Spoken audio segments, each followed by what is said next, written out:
The world's already 2 degrees hotter. If we keep burning the fuel the way we are, we'll be 3 degrees hotter Fahrenheit within a decade. I'm going to show you in this video how we can reduce emissions. It's a fight we have to take.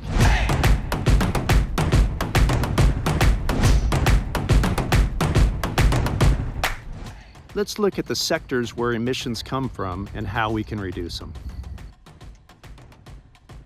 Buildings is the first sector we'll look at, and there's a lot we can do here. We can install heat pumps, solar panels, we can insulate our homes and buildings better, and then convert to electricity to use renewable energy instead of fossil fuels. Now, transportation, it's the obvious one too to change, to go to electric vehicles, electric bicycles, electric skateboards, whatever you can do to use electricity versus gas. Every gallon of gas puts 20 pounds of CO2 in the atmosphere.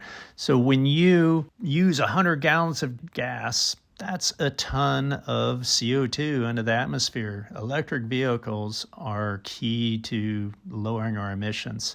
If you're a farmer, there's a lot you can do there too, regenerative farming and whatnot. You could grow your own food and do things as well and buy more green food. For industry, it's a little bit harder to do much about unless you buy less things. Demand plays a big part in what industry is being used. So if we cut back demand, we can cut back those emissions. Now, energy systems, that's our electricity and heat. That's where solar and wind play a huge factor. To summarize, what the whole key to lowering emissions is using renewable energy. We know people have to use a lot of energy. It's a matter of what kind of energy. So convert to green electric use. Burn nothing but hydrogen. There's a lot of green energy coming our way, and we need to use that instead of fossil fuels. Let's look into the energy sector where renewable energies are and how we can cut emissions. The first line we'll show is for coal. Coal is still the leading producer of electricity. You know, in America, we've replaced a lot with natural gas, but around the world, they're still building coal plants. China's building 150 coal plants right now. The next bar in the chart is for natural gas. It continues to rise. And hydropower. Wind is the next source of energy, and you'll see that it's expected to surpass hydro in about 2027.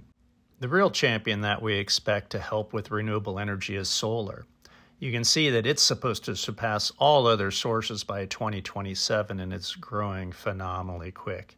There's really never been an energy source that's grown so quick. You can see every line on this chart continues to go up, and that's the problem as far as people need more electricity than they're generating even with the renewable sources. China's producing loads of renewable energy, but they still want more, and that's why they're producing coal plants as well. While this chart is very encouraging when you consider that solar, wind, and hydro are growing, we're still using a lot of coal and natural gas. We need those to drop down. Energy production varies incredibly by country. So look at this. China and India keep growing, but the UK and the US have reduced emissions by converting coal plants to gas and the renewable energy drive.